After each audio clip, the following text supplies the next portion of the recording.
te louerai, Seigneur, oui, pour qui tu es.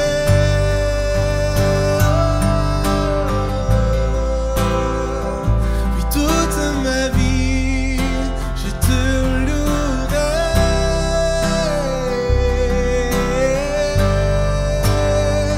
Toute ma vie, je te louerai.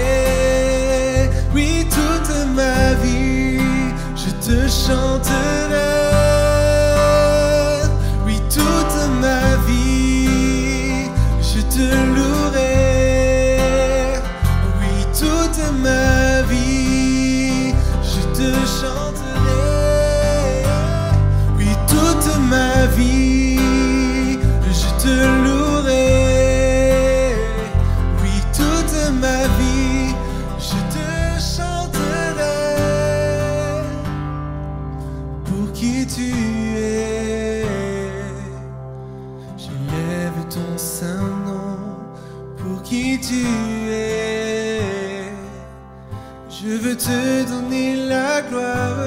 Pour qui tu es, je viens devant ton trône, prosterné pour t'adorer. Pour qui tu es,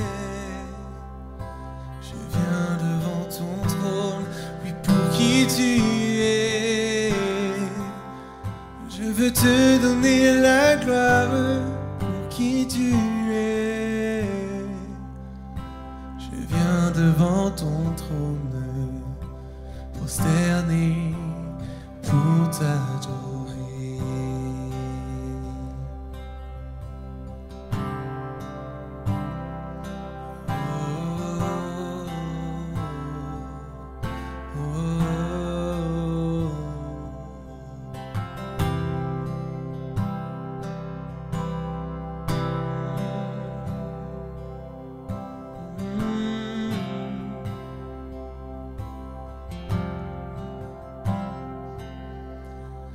Toute ma vie, je te louerai, Seigneur, oui, pour qui tu es.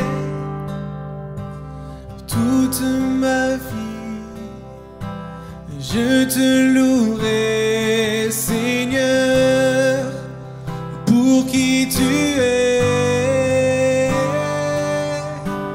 Toute ma vie,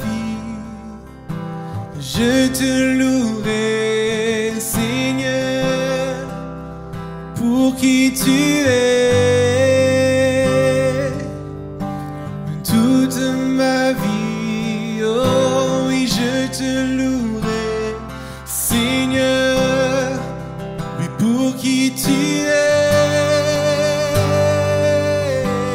Toute ma vie, je te louerai, Seigneur, pour qui tu es. Toute ma vie, je te louerai, Seigneur, pour qui tu es.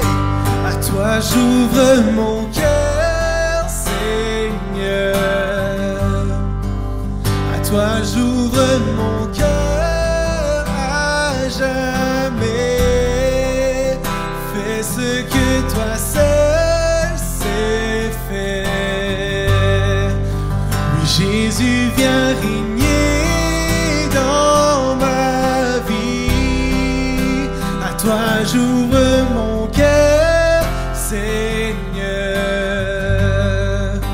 À toi j'ouvre mon cœur à jamais. Fais ce que toi seul sais faire. Oui, Jésus, viens régner dans ma vie. À toi j'ouvre mon cœur, Seigneur. Oh, à toi j'ouvre mon cœur à jamais. Donc fais ce que toi seul sais fait. Oui, Jésus vient régner dans ma vie.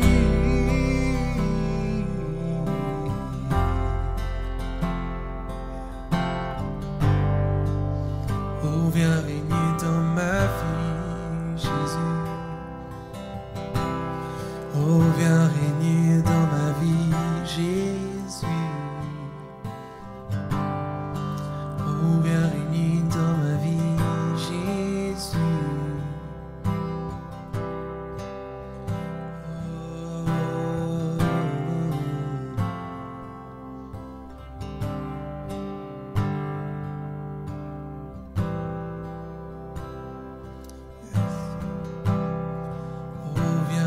Dans nos vies, Jésus, sois le seul maître, sois le seul maître. Oh, oui, viens régner, oui, viens régner, oui, viens régner dans nos vies. Tu règnes.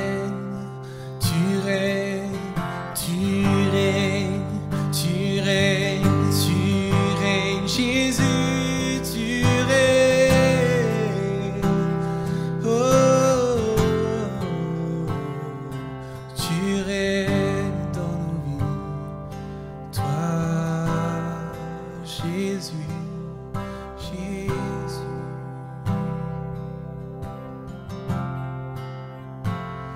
Oh.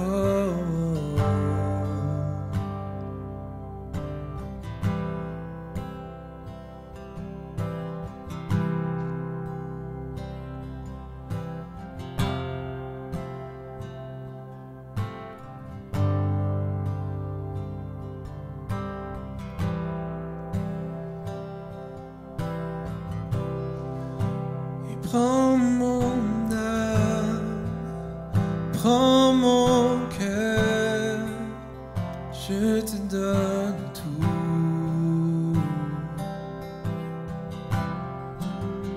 Prends ma vie et me voici, je te donne tout.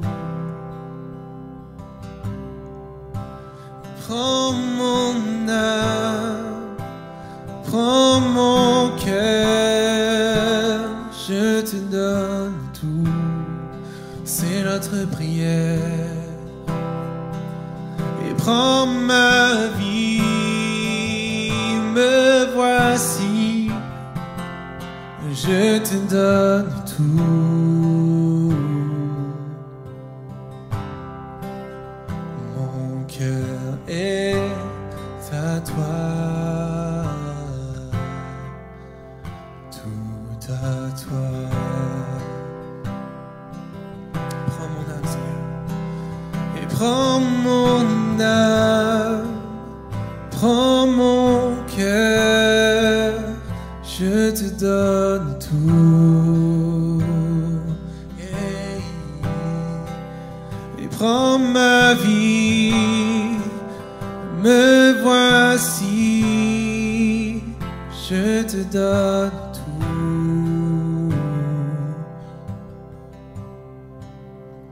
Mon cœur est à toi, tout à toi.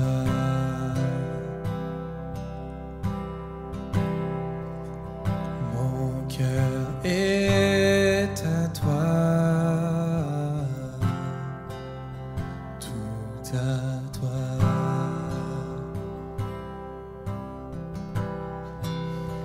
Mon cœur est à toi, tout à toi.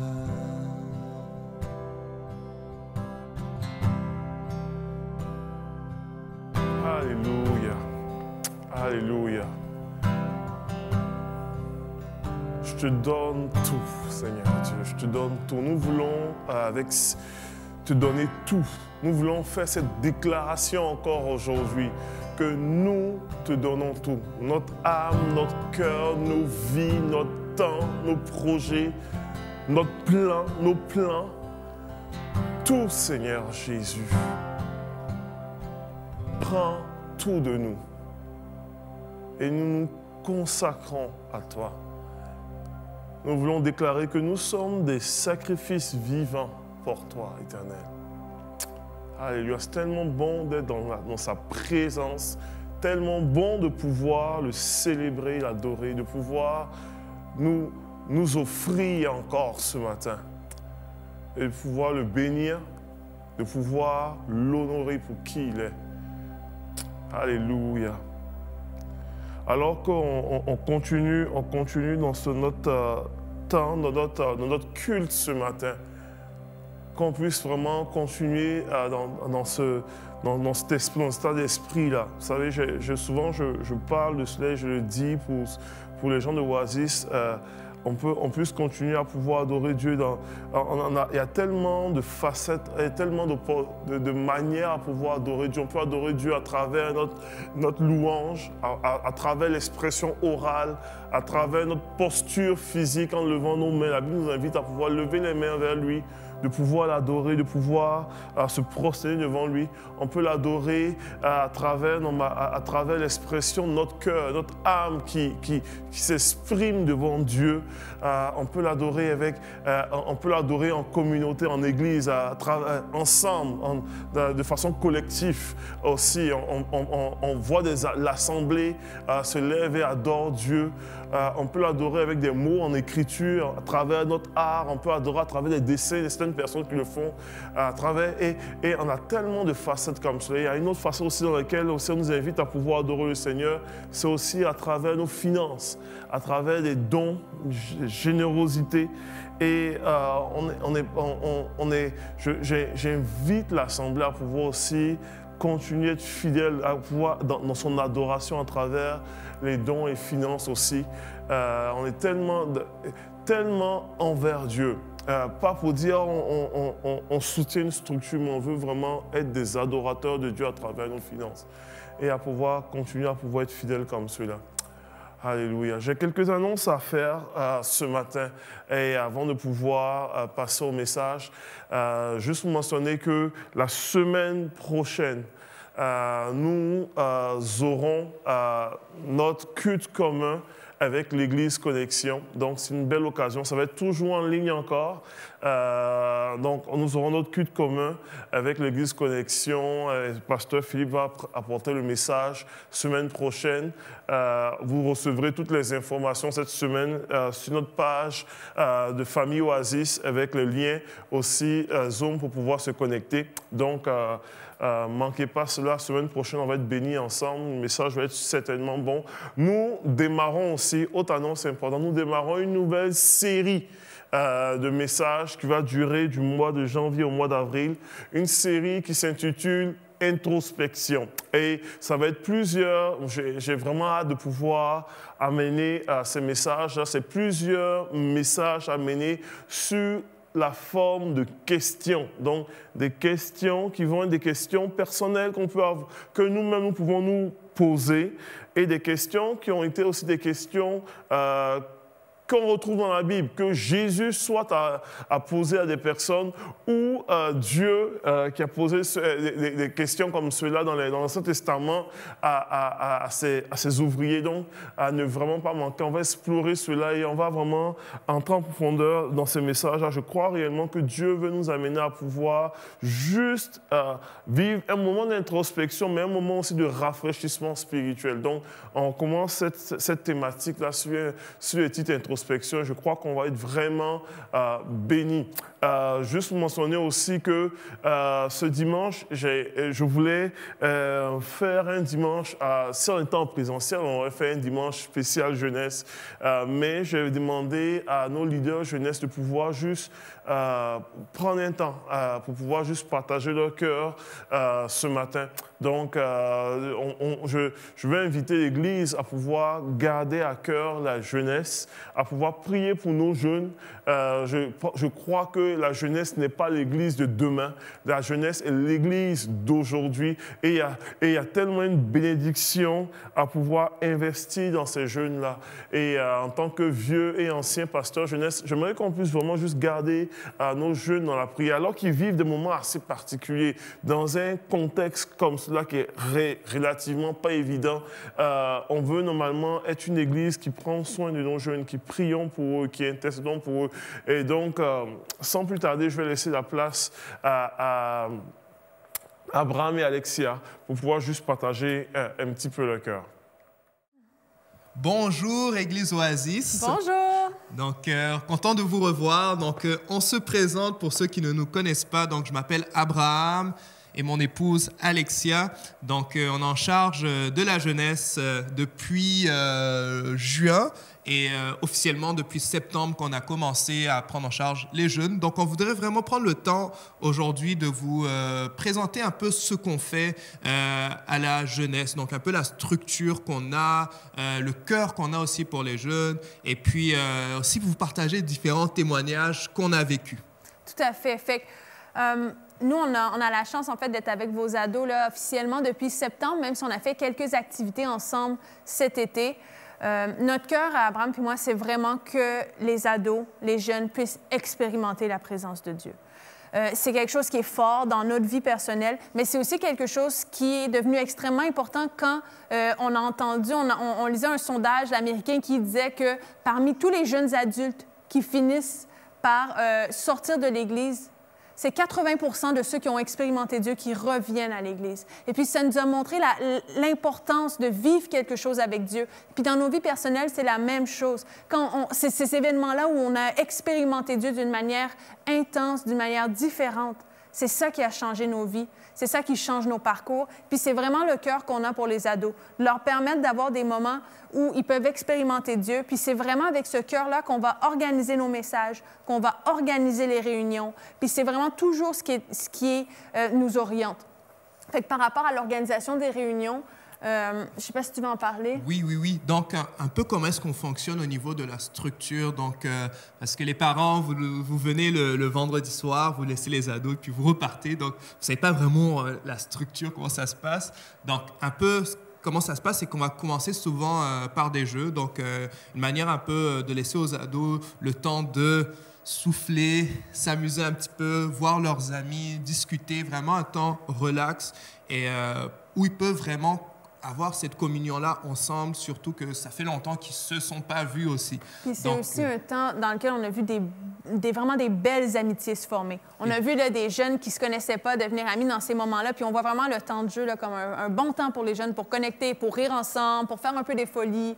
Puis c'est un bon temps. Exactement. Donc, on commence toujours par ça.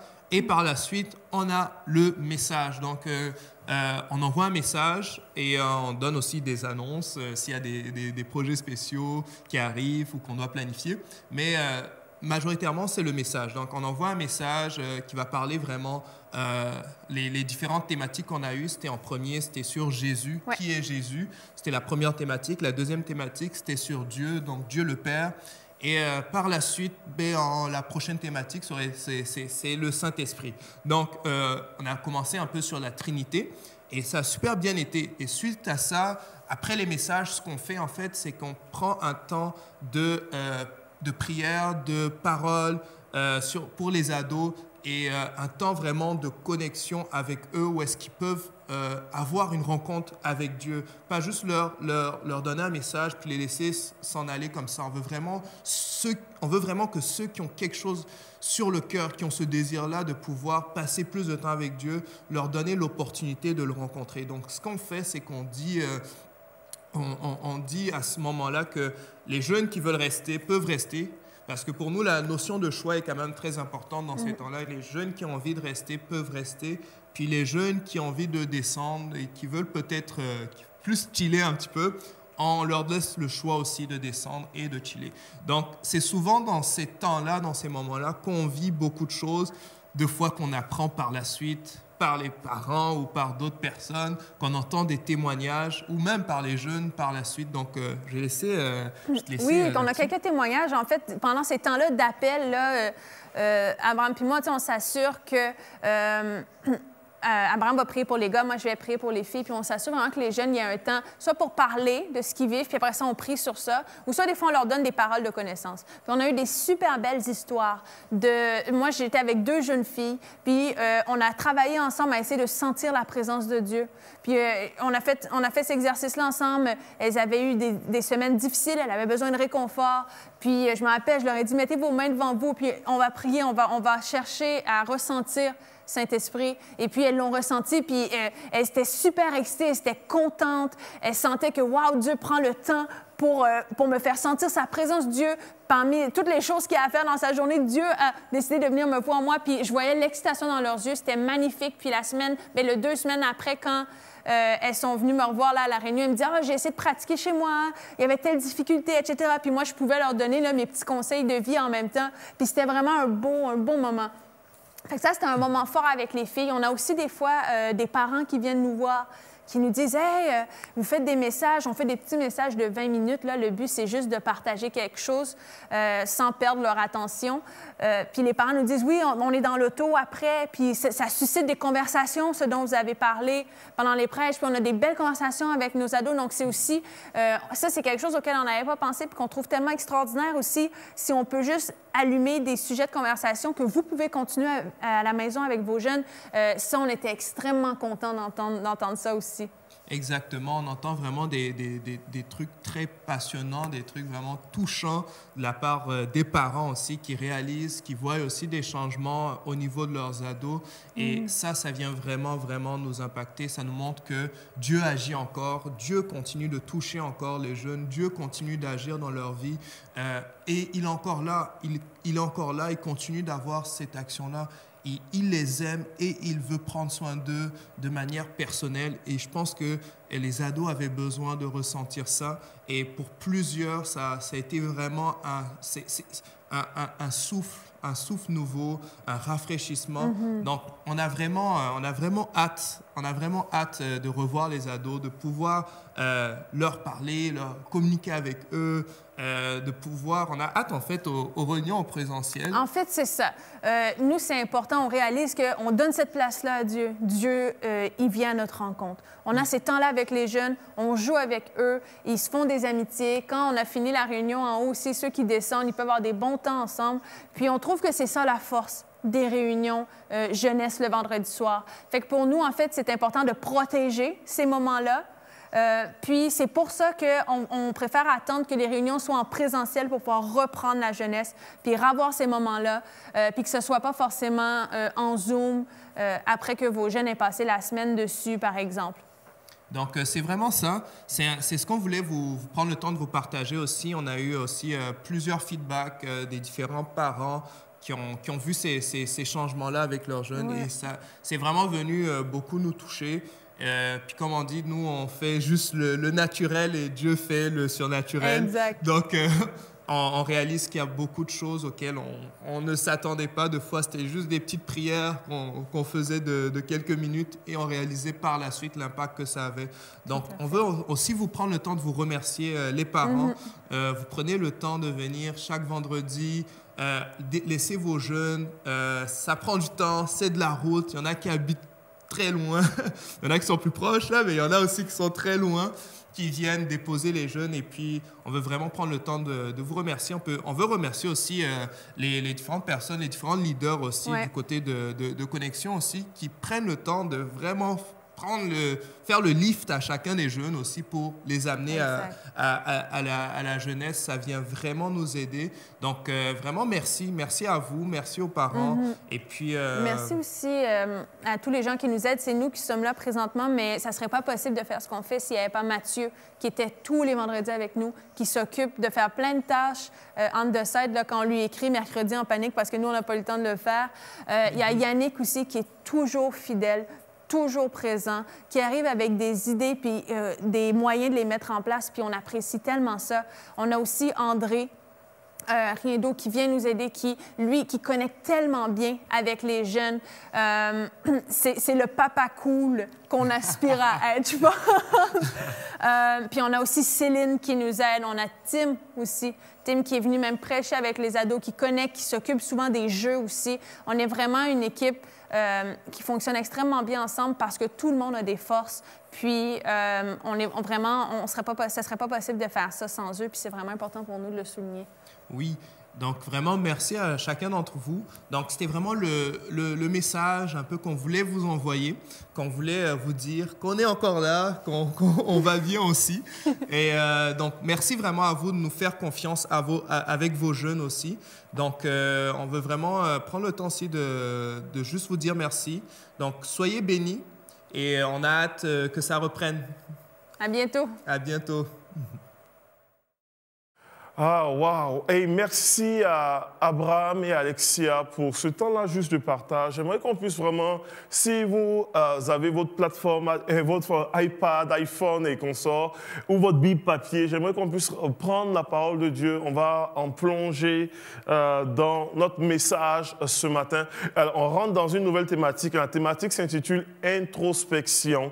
Et dans cette thématique-là, vous allez voir que les prochaines semaines, il y aura 7 grandes questions qu'on va se poser ensemble. 7 grandes questions qui sont basées et inspirées de certaines questions de la Bible, dans le fond, que Jésus soit l'a posé à ses disciples ou Dieu, avec Dieu dans l'Ancien Testament, a posé la question à certains hommes de la foi, héros de la foi, dans leur processus à eux. Et c'est tellement essentiel de pouvoir prendre conscience que nous avons besoin de vivre des introspections. En fait, David dit dans Psaume, il dit « Sonde-moi, ô Dieu, et connais mon cœur, et prouve-moi et connais mes pensées. Regarde si je suis sur une mauvaise voie, et conduis-moi sur la voie de l'éternité. » Jérémie, quand il se retrouve devant le désastre de Jérusalem, il reconsidère les choses, il regarde, et puis il dit « Voici ce que je choisis de repasser dans mon cœur. » Il y a comme une espèce d'introspection qu'il vit lui-même. Daniel a vécu des introspections en lisant ces écritures de Jérémie sur les 70 ans qui devait être en exil à Babylone. Je peux citer même la parabole du fils prodigue, où est-ce que Jésus parle de cet enfant-là qui prend toutes les richesses de son père, qui va dilapider. Et alors qu'il va dilapider toutes les richesses, la Bible déclare que, étant entré en lui-même, il considère sa situation. Et comme croyant, comme chrétien, comme personne qui a reçu Christ dans sa vie, comme Seigneur Sauveur, nous avons besoin des fois d'entrer en nous-mêmes. Nous avons besoin de reconsidérer les situations. Nous avons besoin de prendre conscience de certaines choses et dire, OK, suis-je toujours sur le bon track? Toujours, est-ce que je suis sur la bonne voie? Est-ce que je suis sur la bonne direction? Est-ce que je suis sur le bon chemin? Nous avons besoin de vivre des introspections comme individus, mais de façon aussi collective comme Église. Nous avons besoin de vivre des moments d'introspection. Et je crois réellement que les 7 grandes questions qu'on va se poser vont normalement nous faire du bien dans les prochaines semaines et mois dans le nom de Jésus. Les grandes questions sont qui es-tu? Aujourd'hui, on va voir vraiment qui es-tu. Ça va être vraiment un message relativement court ce matin. Et la deuxième question, c'est que cherches-tu? Et le que cherches-tu, c'est une question que Jésus a posée. On va le voir dans les prochaines semaines. La troisième question, où en es-tu aussi dans ta vie? Où es-tu? La quatrième question qu'on va se poser aussi, c'est qu'as-tu dans la main? Qu'as-tu dans la main? Et la cinquième question, ça va être avec qui marches-tu? Qui marche avec toi? La sixième question va être où est ta foi dans l'adversité? C'est une question que Jésus aussi a posée. Et la septième question, c'est comment te renouvelles-tu? Donc, ces 7 grandes questions, on va l'explorer à travers la semaine. Et moi, vraiment, j'ai hâte de pouvoir échanger avec vous sur ces différents messages. Alors que vous avez vos Bibles avec vous, on va tourner ensemble dans Matthieu 16 à partir du verset 13 à 17. Matthieu 16, à partir du verset 13 à 17, on a normalement un récit que j'ai déjà eu l'occasion de partager ici, mon cœur par rapport à cela, mais que vraiment, qui résonne fort dans mon cœur sur l'idée de comprendre et de se questionner sur qui es-tu vraiment? Dans Matthieu chapitre 16, la Bible déclare ceci, à partir du verset 13. « Jésus arriva dans le territoire de Césarée de Philippe. Il demanda à ses disciples, « Qui suis-je d'après les hommes? Moi, le Fils de l'homme. » Il répondit, « Les uns disent que tu es Jean-Baptiste, les autres, Élie, les autres, Jérémie ou l'un des prophètes. » OK. Et d'après vous, il pose la question à ses disciples à lui, qui suis-je? Simon-Pierre répondit, tu es le Christ, le Fils du Dieu vivant. Jésus prit la parole et il dit, tu es heureux, Simon, fils de Jonas, car ce n'est pas la chair et le sang qui t'ont révélé cela, ou ce n'est pas une pensée humaine qui t'a révélé cela, mais mon Père céleste. Et moi, je te dis, tu es Pierre, et que sur ce roc ou sur ce rocher, je bâtirai mon église, et les portes du séjour des morts ne l'emporteront point sur elle. Je te donnerai la clé du royaume des cieux, et ce que tu lieras sur la terre sera aussi lié dans le ciel, et ce que tu délieras sur la terre sera aussi délié dans le ciel. Quel passage extraordinaire! C'est un des passages que j'ai eu à en prêcher sur le bâtiment, le fait de bâtir, de bâtir l'église, etc., tout ça. Mais c'est un passage qui est tellement riche parce que Jésus adresse d'une façon particulière l'identité. Jésus, normalement, à un moment donné, alors qu'il arrive à Césarée de Philippe, qui est au nord d'Israël, arrive et puis pose la question fatidique en disant, qu'est-ce qu'on dit de moi? Qu'est-ce qu'on raconte sur moi? Et qu'est-ce qu'on déclare sur moi? Qui suis-je, moi, le Fils de l'homme? Et on voit la réponse des disciples. Il y a plusieurs réponses, à plusieurs opinions, etc. Jésus, dans cette question, et puis juste pour mentionner que c'est un exercice que je fais de façon très régulière, même encore aujourd'hui en milieu carcéral avec mes détenus, où est-ce que je leur pose la question par rapport à cela en disant « Qui est ?» et puis je dis le nom de la personne. Donc, qui est, par exemple, Mathieu Delabé, ou qui est, par exemple, Hugo, ou qui est Isabelle, ou qui est Caroline, etc., ou qui est Désiré Yanké. Et quand je pose la question comme ça, je peux avoir plusieurs types de réponses. On dit, ben, moi, je suis normalement un bon gars de 40 ans, de 30 ans, etc., ou quoi. J'ai 2 frères, 5 sœurs, blablabla. Puis expliquer, commencer à raconter un petit peu leur vie. Mais Jésus pose la question comme cela. Et j'aime appeler, il y a 3 niveaux un petit peu d'intimité qui te permettent de pouvoir définir l'identité. Premièrement, il pose la question en disant, qu'est-ce que le peuple pense de moi? Ensuite, il dit, qu'est-ce que les proches pensent de moi? Et dans la réponse du proche, il dit, non. Il dit, c'est pas parce que tu es proche avec moi que tu as su ça de moi, c'est parce qu'il y a quelqu'un de plus proche qui t'a révélé. Et là, c'est le Père. Donc, le peuple, les proches et le Père. Et je crois réellement que tellement des fois, nous entendons la perception du peuple, nous avons l'opinion de nos proches et nous avons des fois la révélation du Père. Et je crois réellement à cette dynamique-là où est-ce qu'il y a une perception du peuple, il y a l'opinion des proches dans notre identité, mais nous avons aussi besoin de la révélation du Père dans la définition de notre identité. Et aujourd'hui, ce que je veux vraiment explorer avec vous, alors que nous arrêtons dans un moment d'introspection, la perception du peuple. La perception du peuple est une perception qui peut être vague, est une perception qui peut être partielle. En fait, elle est partielle.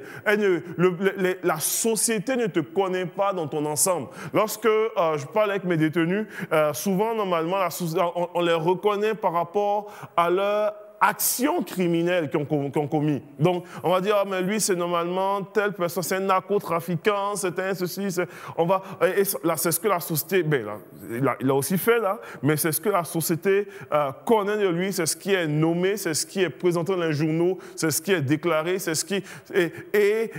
souvent, je les aide dans leur processus en disant, cette action-là ne te définit pas uniquement comme ton identité. tu ne peux pas juste le garder pour dire, ben, moi, je suis ceci ou je suis un meurtrier, etc. Ou quoi. Oui, c'est un fait, oui, c'était grave, oui, je ne veux pas minimiser ton geste, c'est épouvantable, tu vis les conséquences, mais tu ne peux pas laisser juste une action définir une identité pour dire, c'est toi ça. En tant que tel. Et de la même manière qu'on le nomme comme cela, de la même manière, c'est aussi vrai pour nous.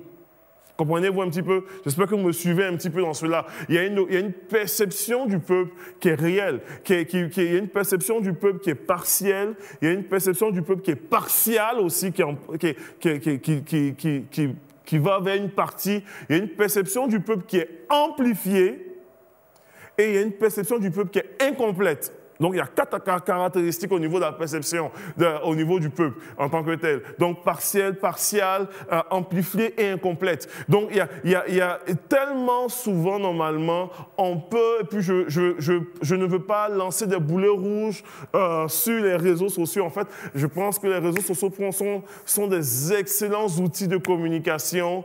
Aujourd'hui, je prêche via un réseau social, tout ça ou quoi.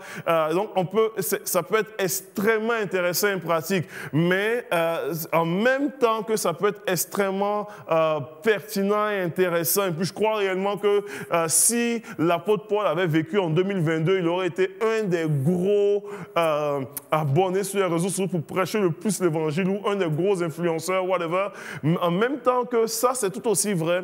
En même temps, il vient avec le pendant négatif des réseaux sociaux. Et le réseau social n'est pas mauvais en soi. Le danger, c'est quand tu bâtis ton identité à partir de l'opinion de quelqu'un sur un réseau social. Comprenez-vous un petit peu la nuance? Et c'est tellement ça, tellement des fois, normalement, les gens vont vouloir puiser toute leur énergie, toute leur identité sur la perception du peuple. La perception du peuple est insuffisante. Tu as besoin d'aller plus loin dans tout simplement cette quête-là d'identité. J'aimerais que vous puissiez comprendre quelque chose. Quand Jésus pose la question pour dire « Qui dit-on que je suis ?»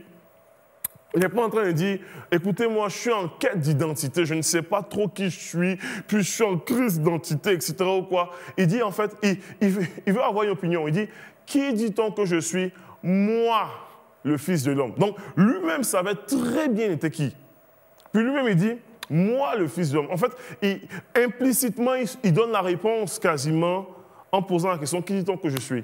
Donc, c'est véritablement ça. Et parce qu'il ne veut pas laisser la perception du peuple influencer réellement sur ce qu'il est, littéralement. Donc, il y a la perception du peuple qui influence normalement notre définition d'identité, mais aussi l'opinion de nos proches aussi, en tant que tel. Et ça, c'est notre réalité. L'opinion des proches est beaucoup plus proche de la vérité. Mais ce n'est pas toujours la vérité.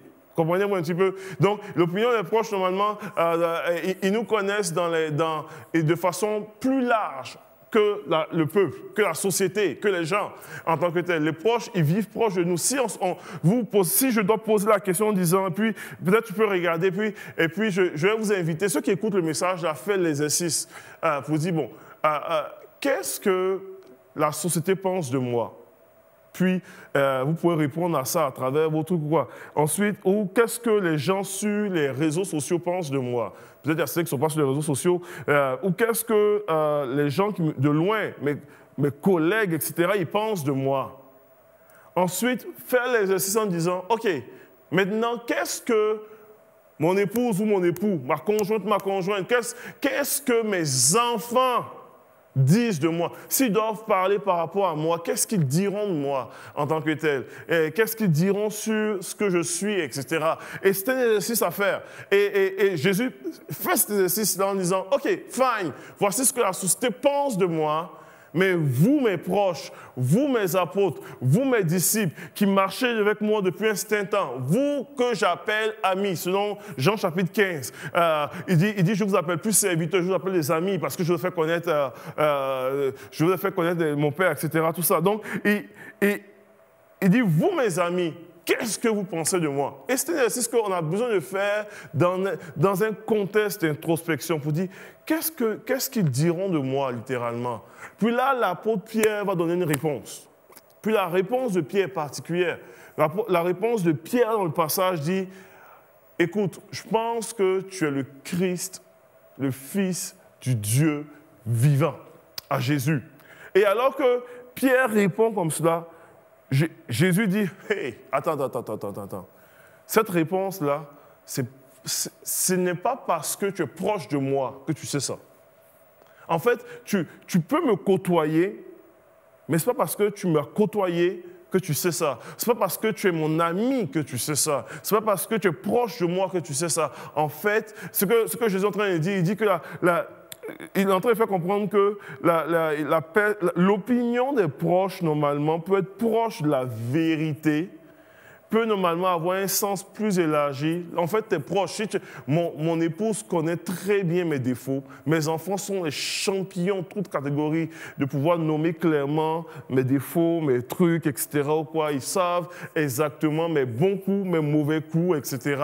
Donc, ils ont un portrait très, très, très juste de qui est désiré. Mais, mais ce n'est pas suffisant. Et comment on appelle ce que Jésus est en train de dire, ce que Jésus dit à Pierre, il dit, ton portrait, si tu étais proche de moi, aurait été peut-être très, très, très juste. Mais ta réponse, là, tu viens de nommer quelque chose qui est la vérité. Et il dit, ça, là, c'est pas parce que tu es proche de moi que tu as su, c'est parce que tu as reçu une révélation. C'est parce que le Père t'a révélé. Et donc, il y a un petit peu la perception du peuple. Il y a l'opinion des proches, mais il y a la révélation du Père. Et il dit, c'est parce que le Père t'a révélé cela que tu sais exactement mon identité, le Fils du Dieu vivant, le Christ. Et ce qui est intéressant dans le passage, si on continue toujours à explorer le passage, Pierre, normalement, donne cette révélation-là, mais Pierre, normalement, Jésus va parler par rapport à Pierre, en disant, Pierre, tu es heureux. Et Jésus adresse directement l'identité. Comprenez-vous un petit peu? Il dit, comment on appelle là? Tu es Simon. Il dit en fait, Pierre, tu es heureux Simon. Bon, en fait, il dit, tu es heureux Simon, fils de Jonas. Clairement, il n'y a rien de plus identitaire que ton nom. Comprenez-vous un petit peu? Quand tu nais, on te regarde ta face, on dit, oh, c'est un garçon. On l'appellera Matthieu. Oh, c'est un gars ou c'est une fille. On l'appellera Caroline. On peut nommer les gens comme ça. On l'appellera Hugo, on l'appellera Simon, on l'appellera... Et ce qui est particulier, c'est que le nom qui a été déclaré sur toi, c'est comme ça. Quand on t'a dit, qui es-tu? Tu as dit, je m'appelle Simon. Ou je m'appelle James. Ou je m'appelle Yannick. Ou je m'appelle... Tu vas le dire. En fait... Tu dis, je m'appelle, et puis tu vas dire, je suis celui-là. Mais pense-y, je ne vais pas vous amener en crise d'identité ici. Pense-y, ce n'est même pas un nom que tu as choisi. C'est un nom qui t'a été donné par tes parents. En fait, ton père ou tes parents, ta mère ou whatever, ont déclaré une parole sur toi et c'est devenu ton identité. Je vous laisse aller. On n'y pense pas souvent en réfléchissant par rapport à ça, mais le nom même que tu portes t'a été donné. Ce n'est même pas toi qui l'as choisi en tant que tel. Bon, j'aime mon nom, Désiré. J'ai un rappel que j'ai été désiré, puis je continue à avancer. Mais Jésus déclare ça sur la vie de Simon en disant, tu es heureux, Simon. Et il dit en fait l'origine de Simon. Il dit, fils de Jonas. Mais il dit, maintenant, je t'appellerai, comprenez, il quitte l'aspect humain, puis il dit, je t'appellerai désormais Céphas, littéralement, je t'appellerai Pierre. Céphas, c'est le nom araméen de Pierre. Pierre qui signifie caillou, un rocher. Il dit, je t'appellerai Pierre. Puis, en disant, désormais, là, je t'appellerai Pierre. Tu es Simon, mais je t'appellerai maintenant Pierre. Il donne un nom, il déclare. C'est Dieu qui déclare un nom sur Pierre. Il dit, je t'appelle, sur Simon. Je ne vais pas vous mêler avec les noms, hein, mais il dit, je déclare un nom sur toi. Il dit, je t'appellerai Pierre. Puis il va plus loin, il dit, et sur ce rocher, comprenez très bien, suivez la révélation, il dit, désormais tu es Pierre, et sur ce rocher ou sur ce roc. C'est que désormais, ce que Jésus est en train de dire à Pierre, il dit moi je t'appelle normalement Pierre, et sur ce roc qui est moi, Jésus, je bâtirai mon église. Mais la pierre et le roc sont de la même matière. Et il dit, c'est sur ça que je vais bâtir mon église. Il est en train de dire, tu m'appartiens. Il est en train de faire comprendre à Pierre qu'il y a un lien au niveau de la matière là. C'est que il dit, sur le rocher, je bâtirai mon église. Et puis il dit, je te donnerai les clés du royaume. Ce que tu liras sera lié. Il est littéralement en train d'implanter une identité, une révélation identitaire sur ce que est, sur ce que Simon appela à être et à devenir, c'est-à-dire Pierre. Et je crois réellement, je ne veux pas aller plus loin, je veux pas aller plus loin de mon message par rapport à cela. Je crois réellement qu'il y a une révélation identitaire que Dieu veut nous donner à nous aussi, comme croyants. Il y a une révélation identitaire. C'est que on a tous eu on est tous nés avec des noms, et puis nos noms sont nos noms. Comprenez-moi très bien. Je ne vous dis pas de changer vos noms à partir d'aujourd'hui. Comprenez-moi très bien. Mais il y a toute une révélation. C'est qu'il y a une perception du peuple qui est là, c'est vrai. Il y a une opinion de nos proches sur nos vies, c'est vrai. Mais nous avons besoin de pouvoir expérimenter une révélation du Père sur notre identité. Et la question de qui es-tu? Qui es-tu est une question qui nous invite à une introspection pour dire, Père, qui suis-je réellement? En fait, tu n'es pas un hasard. La raison pour laquelle tu entends ce message n'est pas un hasard. Parce que Dieu veut te parler. Parce que Dieu veut t'interpeller, parce que Dieu veut se révéler à toi. La raison pour laquelle tu es dans cette saison-là est loin d'être hasardeux, parce que Dieu veut se révéler à toi d'une façon extraordinaire et puissante. Et ma prière, alors qu'on approche à la fin de cette réunion, à la fin de ce message, c'est qu'il y ait un temps d'arrêt comme cela, pour dire, Seigneur, je veux m'arrêter devant toi, afin de pouvoir discerner de façon très concrète et réelle, afin de pouvoir vivre une révélation du Père sur mon identité, sur ce que j'appelle à être, sur ce que je suis appelé à être et à devenir, sur comment me vois-tu, quelle est l'opinion du Père à mon égard. Et je prie réellement maintenant, alors que la musique joue tranquillement tout ça, qu'on puisse juste s'arrêter dans un temps de réflexion, de prière, pour dire, Seigneur, je veux me tenir devant toi. Je ne veux point laisser les réseaux sociaux me dire qui suis-je. Je ne veux pas laisser la société me dire qui je suis.